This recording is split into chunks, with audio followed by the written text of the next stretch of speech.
Rekan dosen pernah terbesit pertanyaan apakah kurikulum di kampus kita tuh udah benar-benar menyiapkan mahasiswa untuk dunia nyata?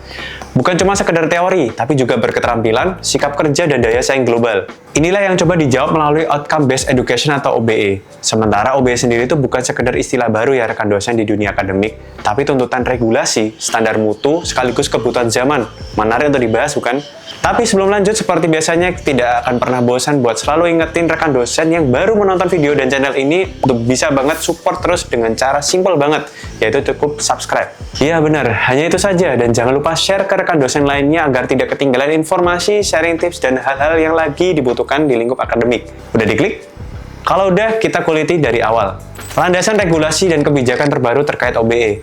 Oke, kita bahas awalnya terlebih dahulu sedikit ya rekan dosen. Bicara soal OBE, hal yang paling utama atau pertama yang perlu kita pahami adalah kenapa pemerintah mewajibkan hal ini. Jawabannya ada pada regulasi terbaru. Kita breakdown dulu. Mulai dari Permendikbudristek terbaru dan Standar Nasional Pendidikan Tinggi aja tuh menegaskan bahwa setiap perguruan tinggi wajib menerapkan kurikulum berbasis OBE. Bukan menjadi satu pilihan, tapi justru malah kebalikannya, yaitu keharusan. Lanjut, hal ini juga sejalan dengan peran BAN-PT dan LAM atau LAM yang semakin menekankan pada outcome atau capaian lulusan sebagai indikator utama akreditasi.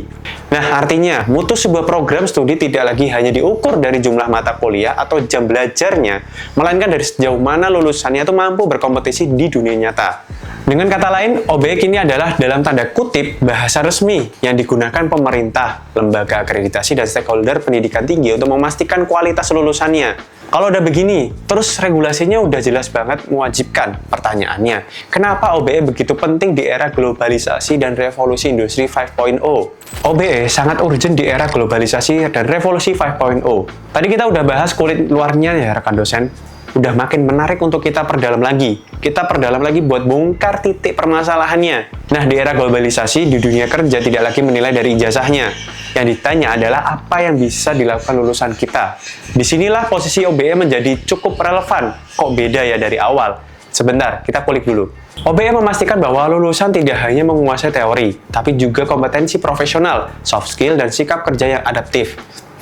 Terus lanjutannya masih kurang jelas ya rekan dosen. Dengan perkembangan teknologi, disrupsi digital, hingga masuknya revolusi industri 5.0, dunia kerja menuntut SDM yang mampu beradaptasi dengan cepat, berpikir kritis, berkolaborasi lintas disiplin, dan punya kepekaan sosial. Maksudnya gimana ya? Jadi, OBE ini dirancang menjadi kurikulum dengan pendekatan berbasis capaian yang nantinya akan menghasilkan lulusan yang tidak hanya siap kerja, tapi juga siap bersaing di level internasional. Ini sekaligus menjadi modal perguruan tinggi untuk meningkatkan reputasi dan daya saing, baik di tingkat nasional maupun global. Nah, sampai sini udah mulai kelihatan ya alurnya, rekan dosen. Kalau sudah tahu nih kenapa OBE penting, pertanyaan selanjutnya itu bagaimana cara kita mengimplementasikan OBE ke dalam kurikulum. Implementasi komponen dan tahapan kurikulum OBE. Masuk ke bagian implementasi berarti pertanda kita udah memasuki realisasi dalam pelaksanaan skema kurikulum OBE sendiri. Seringkali di bagian ini memang terasa rumit, tapi sebenarnya bisa dipahami dengan jelas kalau rekan dosen tahu komponen dan tahapan utamanya. Oke, kita jabarkan beberapa langkah penting dalam implementasi OBE ini. Penyusunan CPL. Pertama, kita harus menyusun capaian pembelajaran lulusan atau CPL ini. Ini mendefinisikan kompetensi apa saja yang harus dimiliki mahasiswa setelah lulus, baik dari aspek pengetahuan, keterampilan, maupun sikap. Dari CPL ini nantinya akan diturunkan ke CPMK atau capaian pembelajaran mata kuliah. Desain proses pembelajaran. Kedua, OBE sendiri juga ada di desain proses pembelajaran yang mendorong ke arah pembelajaran aktif, kolaboratif, dan berbasis proyek, sehingga mahasiswa benar-benar berperan sebagai subjek aktif, bukan hanya penerima pasif. Evaluasi dan asesmen autentik. Ketiga, untuk di bagian pelaporan pasti nggak cukup dengan ujian tertulis. Capaian belajar harus diukur secara komprehensif melalui proyek, portofolio, sampai ke presentasi. Peran dosen, mahasiswa, stakeholder. Keempat, di bagian akhir ini peran dosen nggak lagi cuma sebagai pengajar, tapi juga fasilitator. Mahasiswa bukan hanya penerima ilmu, tapi juga faktor utama. Stakeholder industri juga dilibatkan untuk memastikan kurikulum relevan dengan kebutuhan dunia kerja. Nah, kalau semua tahapan ini dilakukan secara tidak langsung, OBE bukan cuma dokumen kurikulum biasa, tapi memang benar-benar menjadi pengalaman belajar yang nyata bagi mahasiswa kita.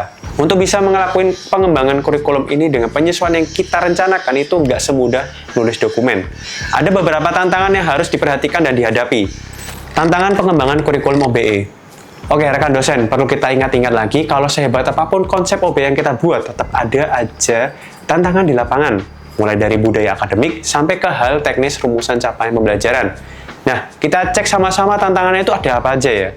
Hambatan budaya akademik. Masuk ke bagian budaya akademik, banyak dosen dan institusi masih berorientasi pada input berapa jam kuliah, berapa SKS buka pada outcome lulusan, rumusan capaian spesifik. Soal merumuskan capaian pembelajaran yang spesifik, terukur dan relevan itu bukan pekerjaan mudah. Butuh kejelian, pemahaman secara mendalam, dan kesepahaman antara dosen. Kalau isinya tantangan, berarti harus ada solusinya biar balance dan bisa disesuaikan lagi agar nggak salah jalur ya rekan dosen.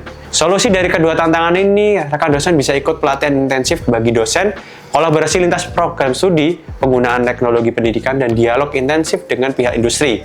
Lewat pendekatan ini, kurikulum OBE jadi terlihat lebih realistis, aplikatif, dan juga bisa sesuai sama kebutuhan nyata yang ada di lapangan.